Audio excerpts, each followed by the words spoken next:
페르소나라고 하는 이태리 그리스어지요. 원래는 그리스어인데 페르소나라고 하는 말은 그리스에서부터 원래 시작이 된 건데 연극 배우들이 가면을 쓸 때 그 가면을 페르소나라고 이렇게 이야기합니다.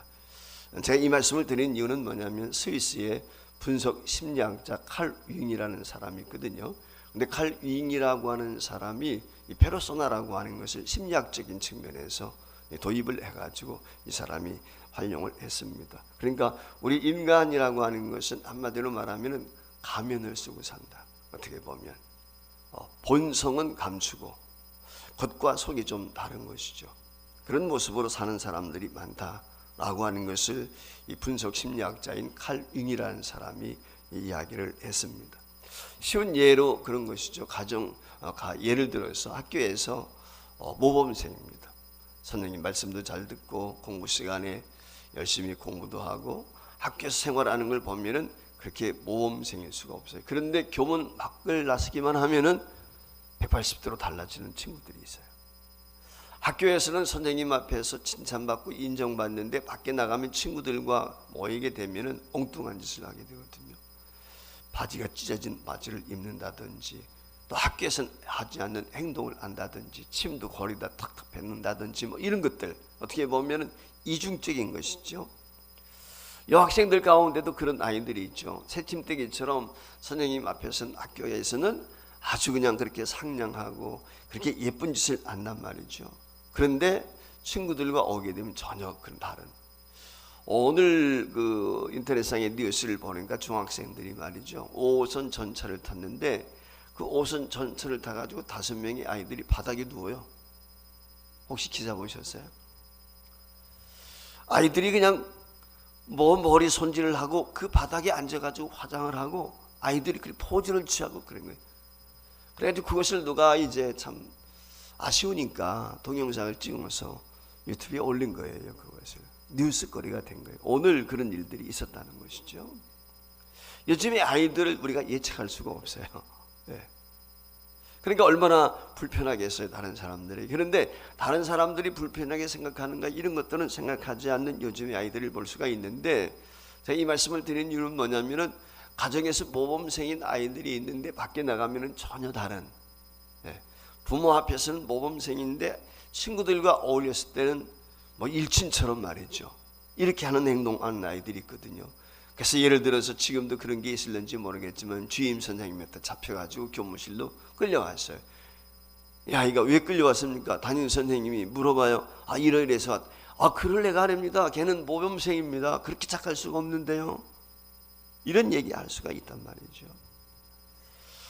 역시 이 분석 심리학자인 칼 윙이라는 사람이 무의식에 의해서 자신의 본 모습이 드러난다, 이렇게 이야기를 했어요. 그러니까 의식적일 때는 가면을 쓰고 그것을 포장을 잘하는데 무의식 상태에 있을 때는 자기의 본성이 드러날 수밖에 없다 라고 이 칼 윙이 주장을 했거든요. 그러니까 이 무의식 상태에 있다는 말의 의미는 뭐냐면 어떤 일을 갑자기 당했어요. 이게 당황하는 것이죠. 근데 미처 준비를 못해서 대처할 수 있는 그런 어떤 준비가 없었죠. 그래서 갑자기 당하는 때 그때 그 사람의 본성이 나타난다 라고 하는 것입니다. 그래서 어떤 사람을 제대로 알고자 할 때 그가 잘 될 때가 아니고 그가 어렵고 힘들 때, 어려울 때, 그때 어떤 행동을 취하는가, 어떤 모습을 보이는가 라고 하는 것이 중요하다는 것입니다. 한마디로 말하면 마음이 조급할 수 있어요. 당황스러울 때가 있단 말이죠. 그와 같은 때에 어떤 행동을 하고 어떤 표현을 하는가, 그때 보이는 반응이 어떠하냐라고 하는 것이 그 사람의 진짜 손모습이라는 거죠. 속모습. 평상시 때는 잘 보이기 위해서 가면을 쓰고 위장을 했다라고 하는 것, 이것을 페르소나라 이렇게 이야기하는 것입니다. 저는 신앙생활도 마찬가지라고 생각이 돼요. 우리 기독교회는 너나 할 것 없이 다 기도합니다. 그런데 기도한다고 해서 기독교는 다 아닌 것이죠. 정말 진실되게 하나님 앞에 기도 생활 하는가 라고 하는 것, 천사와 같은 기도해요. 이제 우리가 대표 기도하는 경우가 있죠. 이 대표 기도하는 사람들이 참 어려운 점 중에 하나가 그거예요. 대표 기도할 때 보면은 우리 교회는 대체적으로 많은 분들이 이제 기록을 해가지고 와서 그것을 보고서 기도한단 말이죠. 과거에는 그냥 본인들이 이렇게 기도하는 것이 상기했지만 지금들은 가급적 기록을 해서 기도하도록 그렇게 유도를 하죠. 저도 그렇게 유도를 하는데 이유가 뭐냐면은 사실은 그 첫째 목적은 기도 준비하라는 거죠. 한 주간 동안 다음 주 내가 기도 담당이면 기도를 준비하라는 거지.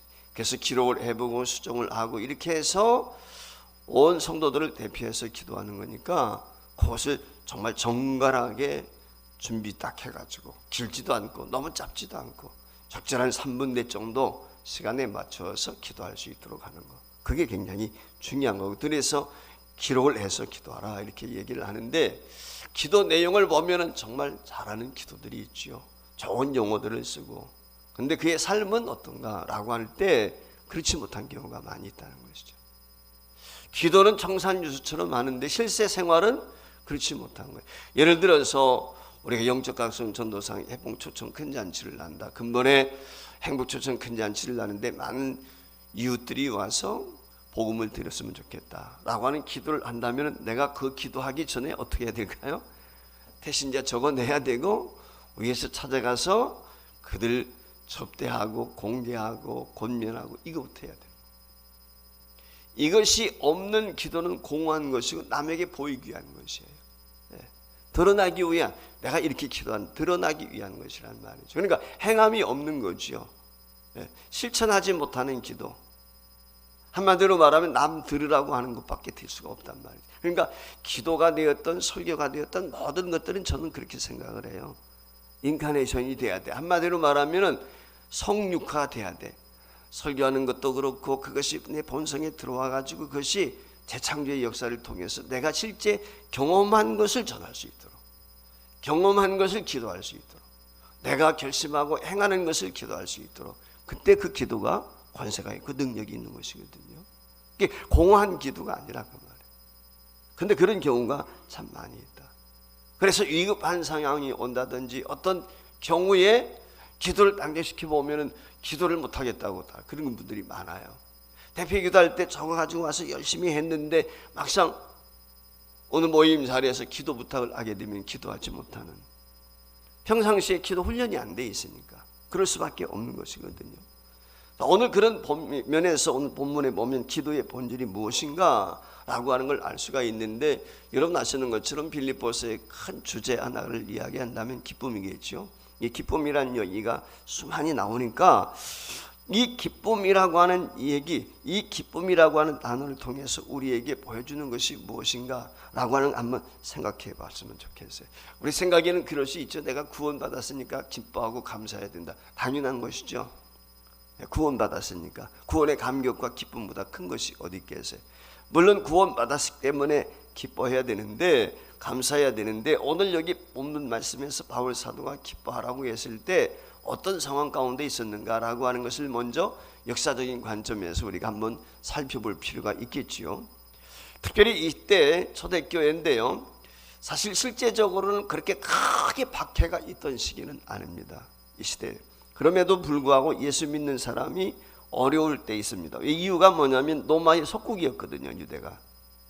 그래서 로마의 속국이었기 때문에 이 로마에 살던 사람들, 이 헬라에 살고 사는 사람들은 추방을 당해, 유대인들은 추방을 당하고 쫓겨나는 그런 어려움들을 겪고 있었습니다. 이 로마의 황제에 있던 글라우디오 때에도 유대인들이 많이 이와 같이 추방을 당했던 것을 사도행전 18장에 보면 기록이 되어 있는 것을 볼 수가 있거든요.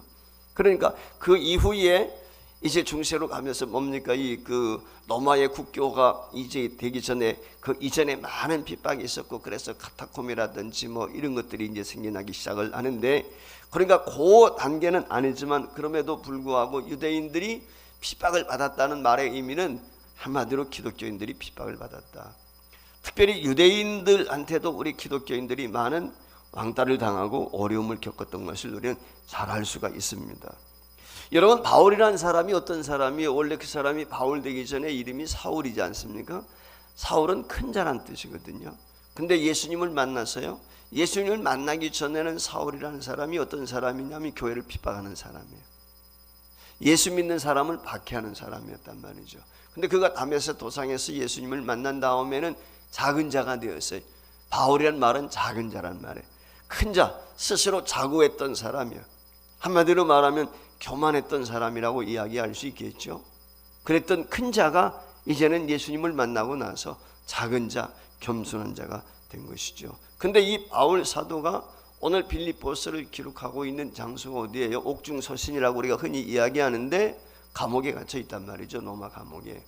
로마 감옥에 갇혀 있는 상태에서 기뻐하라고 이렇게 말씀을 하고 있는 거거든요.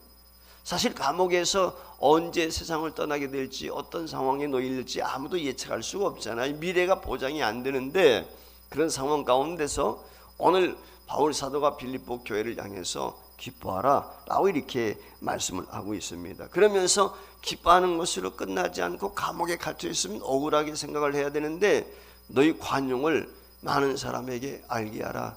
너그러움, 이것을 지금 이야기하고 있거든요. 그래서 오늘 여기 6절 말씀에 보면 화면에 뜨는데 같이 한 목소리 읽어봤으면 좋겠습니다. 아무것도 염려하지 말고 다만 모든 일에 기도와 간구로 너희 구할 것을 감사함으로 하나님께 하리라. 이렇게 지금 부탁을 하고 있습니다. 자, 너희가 그렇게 기도하면 어떻게 된다는 거예요? 7절 말씀 보여주세요. 이런 마음을 가지고 기도하게 될 때 시작. 그러면 모든 지각에 뛰어난 하나님의 평강이 그리스도 예수 안에서 너희 마음과 생각을 지키시리라. 아마 우리가 마음에 품고 있는 소원이 있다면 그것은 평강일 거예요. 평안과 건강, 그렇지 않습니까? 건강 요즘에 관심이 많잖아요. 근데 건강하다고 해서 다 평안한 게 아니거든요. 여러 가지 문제가 있을 수 있잖아요. 근데 이 평강의 복, 이게 어떻게 할 때 평강의 복이 있다고 그래서요. 오늘 여기 하나님 앞에 기도하게 될 때 하나님께서 그 기도 응답의 결과로 우리에게 평강을 주시겠다라고 이렇게 말씀을 하고 있는 거거든요. 그러니까 성도는 어느 상황, 어떤 형편에 있든지 간에 기도하는 것, 이것이 오늘 본문이 우리에게 말씀을 하고 있는 거예요. 그러니까 기도가 우리 성도가 이 땅에서 평안을 누릴 수 있는 관건이다. 한마디로 그렇게 말씀을 하고 있어요. 오늘 본문에서 기도의 본질 3가지를 한번 생각해 보려고 하는데, 그럼 기도의 본질이 뭐냐? 첫 번째 기억해야 될 것은 하나님께 기도하는 것이다. 뭐 이거 모르는 사람 없어요. 다 아는 거예요. 우리가 하나님 앞에 기도하지 그런 뭐 다른 좀 어떤 이 우상 앞에 우리가 기도하는 것 아니지 않습니까? 하나님 앞에 기도하는 것 다 아는데 6절 말씀 다시 한번 우리가 본문 말씀 보겠는데, 아무것도 염려하지 말고 다만 모든 일에 기도와 간구로 너희 구할 것을 감사함으로 하나님께 아리라 그랬어요. 여기 중요한 것이 뭐냐면 모든 일을 기도와 간구로 너희 구할 것을 감사하면 하나님께 아리는 것입니다. 모든 일, 크고 작은 어떤 일이 되었든지 간에 이 모든 것을 하나님 앞에 아뢰라. 이렇게 오늘 여기 이야기하고 있습니다. 평상시 점잖게 기도할 수 있죠. 고상한 용어를 쓰면서 기도할 수 있단 말이에요. 그렇지 않습니까? 그런데 막상 어떤 난제 앞에 직면하게 되었을 때, 문제 앞에 직면하게 되었을 때 당황스럽기도 하고 내가 무슨 기도를 해야 될지 모를 때도 있단 말이죠. 그때 우왕좌왕할 수 있거든요. 그런데 사실은 평상시 기도 훈련이 되어 있는 사람은 환난이 오나 아니면 그렇지 않은 상황에 있다 할지라도 하나님 앞에 드린 기도에 대해서 두려움이 없죠. 조금 전에 제가 페르소나라고 하는 말씀을 드렸는데, 가면 속에 갇혀 있지 않으니까 진실로 하나님 앞에 그동안 기도를 했기 때문에 평상시 때, 그러니까 어떤 상황에 있든지 간에 오늘 6절에 나와 있는 것처럼 하나님 앞에 기도할 수 있어요. 근데 오늘 6절 말씀에 보면은 중요한 3가지 단어가 나오는데, 첫 번째가 무엇이냐면 모든 일에 기도하라는 거예요. 두 번째 모든 일에 간구하라는 거예요. 그 다음에 세 번째 모든 일에 감사해. 여기 기도와 감사와 간구에 전제되어지는 조건 하나 단어가 있는데 모든이라는 것입니다. 이게 굉장히 중요한 것입니다. 모든 일에 기도해야 되고 모든 일에 감사해야 되고 모든 일에 간구해야 된다. 이걸 지금 이야기하고 있는 거거든요. 그러니까 기도할 때 핵심이 무엇입니까? 기도할 때 핵심은 하나님을 향하는 것입니다. 하나님 앞에 집중하는 것입니다. 이게 제일 중요해요. 사람을 의식한다든지 뭐 분위기를, 이게 중요한 게 아니라 기도하게 될 때 하나님과 나밖에 없다. 이 의식을 깊은 기도 속에 들어가는 거예요. 언젠가도 제가 말씀을 드렸지만 우리 박윤선 박사님은 기도하게 되면 깊은 심연 속에 들어가는 거예요. 소리 내서 기도하자. 입술만 달싹달싹 하는 거예요. 지금도 그 사모님이 이야기하던 것 제가 생각이 나요.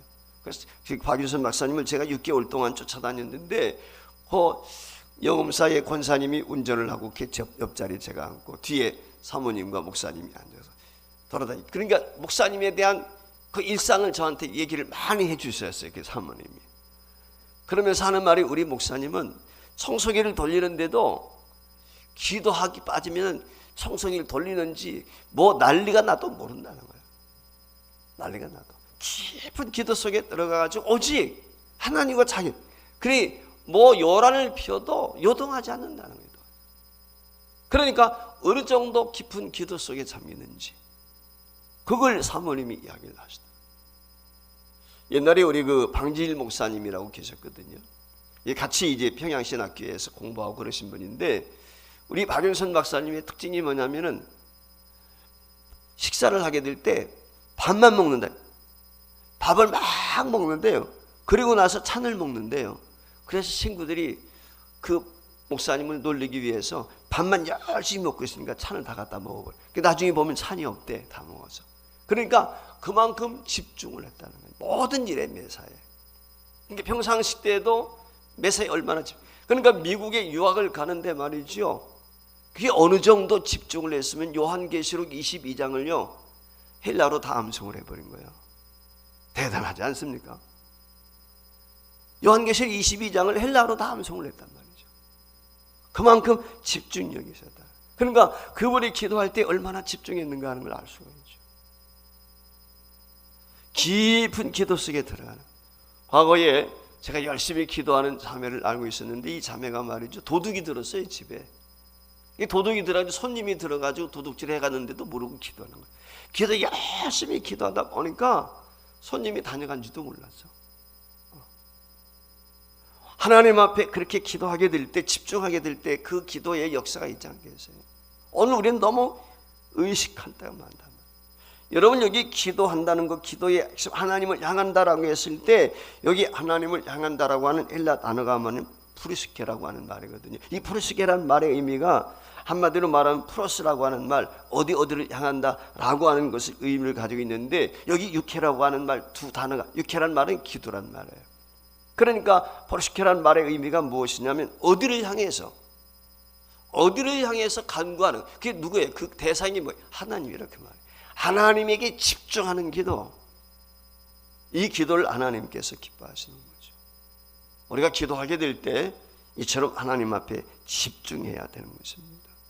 한마디로 말하면 하나님 앞에 집중하게 될 때 기도의 본질이 무엇인가 라고 하는 것을 깨닫게 되고, 기도의 본질이라고 하는 것은 하나님을 예배하는 것이고 하나님께 나가는 것이, 그러니까 기도한다는 말은 예배하는 것입니다. 여러분 아시는 것처럼 사도행전 1장 14절 이하에 보면은 예수님께서 부활 승천하신 후에 마가의 다락방에 모여서 120명이 기도하게 될 때 어떤 역사가 일어나게 됩니까? 집중해서 기도했단 말이죠. 여러분, 열흘 동안 그들이 집중해서 기도할 때 성령의 충만한 역사를 경험하게 되는데, 어디 집중해서요? 하나님께만 집중을 했어요. 오직 주님께 집중을 하는 것입니다. 그 집중해서 찬양하고 집중해서 기도하고 집중해서 예배했단 말이죠. 여러분, 데살로니가전서 5장 17절 말씀에 보면은 쉬지 말고 기도하라, 바울 사도가 우리에게 그렇게 권면하지 않았습니까? 이 말씀도 마찬가지, 기도에 집중하는 것입니다. 기도를 멈추지 않는 것입니다. 언제 어디서나 항상 기도하는 거예요. 대개 보면 많은 사람들이 잘 나갈 때 기도 잘 하지 않아요. 좀 문제 있으면 하나님 앞에 엎드려요. 이런 평상시 훈련이 되어 있어요. 평상시 새벽을 깨우고 평상시에 금요 기도에 열심히 나오고 기도 훈련이 되어 있지 않으면 막상 어려움이 닥쳤을 때는 무슨 기도를 해야 되는지 기도 문이 열리질 않아요.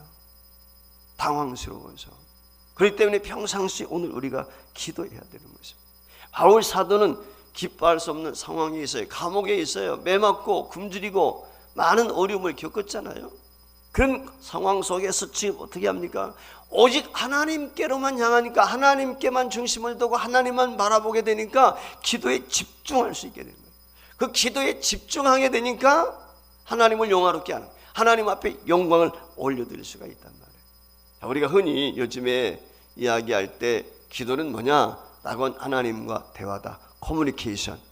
이야기를 흔히 하지 않습니까? 여기 기도 조금 전에 프르시케라고 하는 말씀을 드렸는데 맞는 얘기예요. 나 혼자 떠드는 게 아니죠. 기도는 쌍방향이에요. 일방적으로 나만 주술 외우는 것처럼 그렇게 이야기하는 것이 아니라 하나님의 음성을 듣고 하나님과 주고받는 거예요. 영적으로 그런 소통이 있어야 된단 말이죠. 항상 그 기도하게 될 때 마음에 하나님을 향해야 되는 것이고 하나님의 음성을 듣기 위해서 오늘 우리가 귀를 쫑긋이 세우고 영적인 안테나를 깊이 세워 높이 세워가지고 말이죠. 이 세상에는 수많은 그 소리들이 떠들고 있잖아요. 그것이 주파수에 딱 맞추게 되면은 KBS가 됐든 MBC가 됐든 그게 주파수에 맞춰서 나온단 말이죠. 오늘 하나님의 주파수에 맞추어서 오늘 우리가 깊은 기도를 드리게 될 때 그 기도가 놀라운 역사를 가져오게 되는 것이죠. 기도는 분명해야 돼요. 하나님을 향해야 돼. 하나님에게 집중해야 되는 거예요. 이게 제일 중요한 것입니다. 이것이 첫 번째 기도의 본질이다. 하나님 앞에 집중해서 기도하게 될 때 어떤 은혜가 있어? 평강이 있다. 오늘 그렇게 말씀을 하고 있어요. 우리 마음과 생각에 평강이 있다. 어떤 상황 가운데 있든지 평안한 거예요. 이게 제일 중요한 거죠. 두 번째 무엇입니까? 간구예요. 간구. 오늘 하나님 앞에 기도할 때 간구. 오늘 6절 말씀에 보면 너희 모든 일에 간구하라 그래서 간구. 간절히 기도하는 것이죠. 한마디로 말하면 하나님 앞에 온 마음을 향해서 드리는 기도, 그게 저는 간구라고 생각이 돼요. 여기 간구라고 하는 헬라어는 데세이란 말의 의미인데 이 말의 의미가 어디서 온 것이냐면 한마디로 말하면 맨달, 묶어놓는 동여 맨다는 것입니다. 오늘 하나님 앞에 나를 동여 매야 돼. 야복강가에서 야곱이 어떻게 기도해요? 천사가 이제 날이 밝아오니까 가야 된다 하니까 야곱이 어떻게 해요? 매달리잖아요. 붙들고 매달리는 거예요. 그냥 바지가랑이 붙들고 매달리는 거예요. 막 그냥 나를 축복하시지 않으면 보내줄 수 없습니다. 매달리는 거예요. 죽자 사자. 바로 그거예요. 이게 간구예요. 이게 붙잡고 늘어지는 것입니다. 간절히 삼아. 여러분 어려움 있게 되면 어떻게 돼요? 세상에서 그렇잖아요. 어떤 문제에 직면하게 되었을 때 누구 힘 있는 사람, 빽 있는 사람한테 가가지고 문제 해결해 달라고 매달리는 경우들 종종 있지 않습니까? 자식이 문제 일으켰어요. 누가 아는 사람이 있단 말이죠. 예를 들어서 경찰이나 어디에. 그러면 옛날에 그랬어요. 가지고 그냥 매달려가지고 우리 아이들 좀 살려주세요. 저는 그런 거 많이 봤거든요. 아마 저와 여러분도 마찬가지지 않겠어요? 우리 자식이 잘못됐을 때 예를 들어서 중병에 걸렸다. 그러면 어떻게 돼요? 의사한테 매달려가지고 우리 아이 살려주세요. 아마 그럴 거예요. 그러지 않겠어요? 매달리는 거 이와 같이. 그 매달린다라고 하는 말은 데살로니가 3장 10절 말씀에도 보면 이런 말씀이 있는데 그 말씀과도 일명상토. 주야로 심히 간구하면 너희 얼굴을 보고 너희 믿음이 부족한 것을 보충하게 하라. 지금 바울 사도가 데살로니가 교인들을 보기를 원하는데 간절히 사모했다는 거예요. 사모하는 마음. 이게 오늘 우리에게 있어야 돼요. 바울은 놓지 않고 꼭 붙잡고 기도했다는 거예요. 밤낮으로 심히 간구했다는 거예요. 주야로. 주야로. 밤낮으로 데살로니가 교회 성도들을 보기를 간절히 원해서요. 여러분 아시는 것처럼 데살로니가 교회는 소문난 교회잖아요. 그러니까 바울 사도가 데살로니가 교인들을 보고 싶은 거죠. 그리운 거예요. 한마디로 말. 사모하는 것입니다. 오늘 우리가 착각하지 말아야 돼요. 고집하고는 전혀 다른 거거든요. 고집이 센 사람이죠. 그가운 차원이 다른. 하나님 앞에 매달려 기도하는 것은 하나님 앞에 나를 동여 매는, 하나님 앞에 붙들리는 것입니다. 한마디로 말하면 포기하지 않는 거예요. 끈질기게 하나님 앞에 기도하는 것입니다. 한두 번 기도하다가 잊어버리는 거 아니에요. 혹시 여러분들 새벽기도 나오시는 분들은 오늘 새벽에 어떤 기도하셨는지 여러분들 기도 제목 기억이 나십니까? 오늘 새벽에 기도한 거지. 내가 무슨 기도했는지. 많은 분들이요 기도하고 나서 자기가 뭘 기도했는지도 몰라요. 그래서 제가 전에부터 얘기했던 것이 기도 노트를 적어라. 기도 노트. 기도 노트를 한 번씩 보는 거예요. 그래서 몇 년 몇 월 며칠 날 어떤 기도 올렸는데 몇 년 몇 월 며칠 날 옆에는 피고난의 응답이 되어졌다. 기도 노트를, 그게 역사잖아요. 조지 물러가 5만 건의 기도 응답을 받았다고 그러는데 그 조지 물러가 5만 건의 기도 응답을 받았던 역사가 어떻게 기록을 하면 역사가 되는 거예요. 모든 것이 기록을 하면 역사가 되는 거예요. 성경이 기록이 되어 있기 때문에 역사가 되는 거예요. 기록이 되어 있지 않고 구전으로 전해졌다면 어떻게 되겠어요? 이게 생각을 해보세요. 기록이 되어 있으니까 어떤 것이 진리고 비진리인가 분명하신 거죠. 만약에 궁녀도로 내려온 전승이라면 얼마나 혼란스러웠겠어요. 그렇기 때문에 매사 우리가 기록하는 습관이 중요한 것이죠. 기록하면 역사가 돼요. 기도 제목도 마찬가지죠.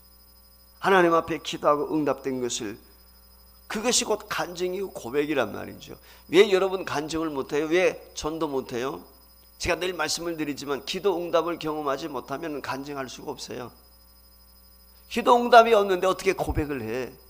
그냥 내가 기도한 것 하나님 앞에 응답받고 어떤 영적인 경험이 있게 될 때 간증할 수 있고, 누구 앞에나 당당하게 내가 예수 믿었는데 이런 은혜를 받았습니다, 내가 이런 크고 작은 문제가 있었는데 하나님 앞에 문제 내놓고 기도했더니 하나님이 응답 주, 다 이야기할 수 있잖아요.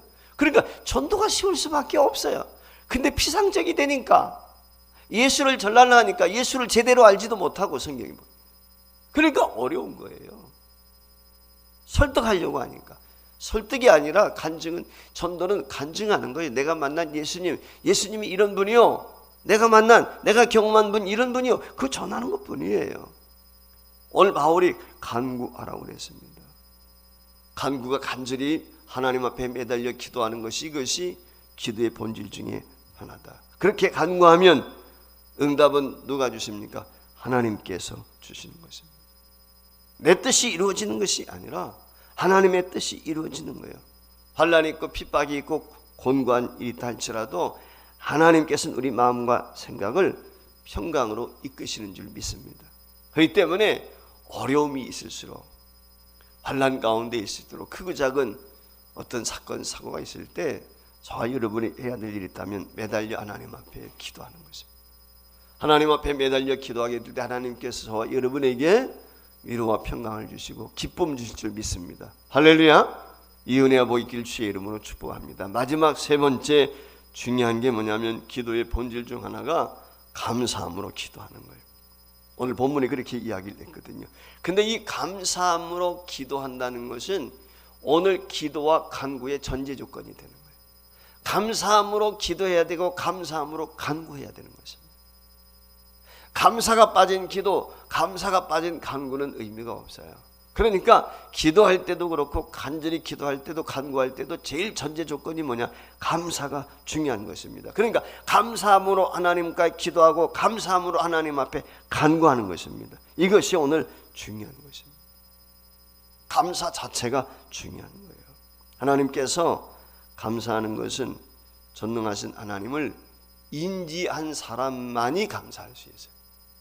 인지한 사람만이 감사할 수 있다는 이 말의 의미는 하나님을 경험한 사람, 인격적인 체험이 있는 사람. 자식이요, 부모에게 언제 감사해요? 부모의 사랑을 알게 될 때 감사하는 거예요. 부모님이 날 진짜 사랑하시는구나, 내가 부모님의 은혜를 입었구나 라고 하는 것을 깨닫게 될 때 효도하고 감사하는 거예요. 그렇지 전에는 감사할 수. 그때 뭐라 그래? 그런 자식을 뭐 들었다고 그러죠? 철 들었다고 그래요. 철 들었다. 흔히 그런 얘기 있잖아요. 여자들이 결혼해가지고 자식을 낳아보면 엄마를 이해한다고 그러잖아요. 그 전에는 이제 경험했단 말이에요. 아기를 낳아보고 그 힘든 여정을 통해서 아이를 키워가면서 우리 부모님이 나를 어떻게 양육했는지 뒷바라야 됐는지 그때 안단 말이죠. 내가 자식을 키워보면서 그 희생을. 그러니까 오늘 하나님 앞에 감사, 하나님의 임재를 경험하지 못한 사람은 감사 있을 수 없어요. 그건 피상적이에요. 형식적인 것입니다. 진정한 감사, 심령 속에서 우러나오는 감사는 드릴 수가 없어요. 하나님의 음성을 들어본 경험이 있고 하나님의 임재를 경험한 경험이 있고 내가 하나님 앞에 기도했을 때 그 응답을 경험한 그런 어떤 하나님의 역사를 체험한 사람, 하나님을 아는 거예요. 야다 한마디로 말하면 아담과 하와가 동침했을 때 남자를 알고 여자를 아는 것처럼 경험을 통해서 아는 거예요. 하나님을 아는 거예요. 그 하나님을 진짜로 알게 되면 어떻게 돼요? 감사할 수밖에 없어요. 하나님을 진짜로 알면 두려워하지 않아요. 하나님을 진짜로는 염려하지 않아요. 하나님을 모르니까 걱정하고 염려하고 두려워하는 거예요.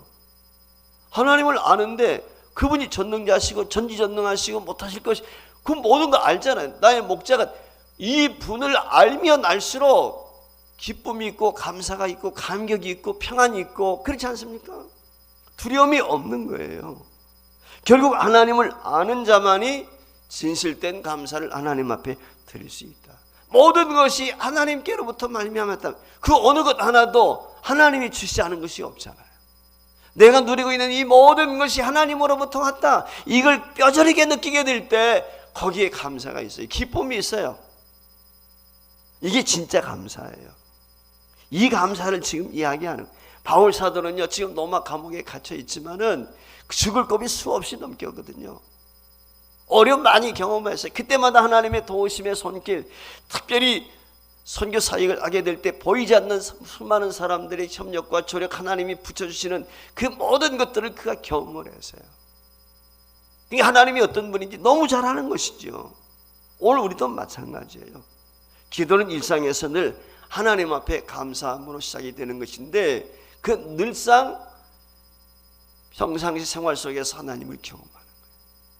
이게 오늘 우리에게 제일 중요한 거예요. 지금도 주님은 살아계시거든요. 그분은 전능하신 분이세요. 역사하시는 분이세요. 하나님이 인도하시면 못하실 것이 없어요. 너희가 내 이름으로 구하면 내 아버지께서 갚아주신다고 그랬어요. 환난 날에 나를 부르라. 내가 너를 건지리니 내가 나를 영화롭게 한다고 그랬어요. 그러니까 구하고 자꾸 두드리면 주님께서 응답 주시는 거예요. 그 응답을 경험한 사람은 기도 응답을 체험하게 될 때 기도할 수밖에 없고 감사할 수밖에 없고 매달릴 수밖에 없는 것이죠. 그걸 오늘 성경이 우리에게 말씀을 하고 있어요. 기도의 본질이 무엇입니까? 우리의 상황이 어떠든지 간에 우리의 마음이 첫째 누구에로 향한다? 하나님께로 향하네. 하나님께 집중해야 되는 것입니다. 이게 제일 중요해요. 하나님 앞에 집중해서. 뿐만 아니라 저와 여러분이 한두 번 기도하다가 마는 것이 아니라 어떻게 돼? 포기하지 않고 끈질기게 끝까지 붙잡고 야복강에서 야곱이 매달렸던 것처럼 그와 같이 간절히 사모하면 기도해야 돼요. 그때 하나님께서 역사하시는 거니까. 그리고 비록 작은 일을 할지라도 하나님 앞에 하나님의 임재를 느끼고 경험하고 그 속에서 우러나오는 진정한 감사, 이 감사가 밑바닥에 깔려있는 그 기도를 하나님 앞에 드리게 될 때 오늘 여기 7절 이하에 나와 있는 것처럼 하나님이 주시는 참된 평강의 복, 기쁨과 감사의 복을 저와 이런 경험할 줄 믿습니다. 아무쪼록 오늘 여기 빌립보 4장 4절 이하에서 바울 사도가 권면하고 있는 이와 같은 기도를 통해서 하나님의 은혜, 하나님의 임재, 하나님의 축복 경험하고 간증하고 고백할 수 있는 우리 서부지교회 성도가 될 수 있기를 주의 이름으로 축복합니다.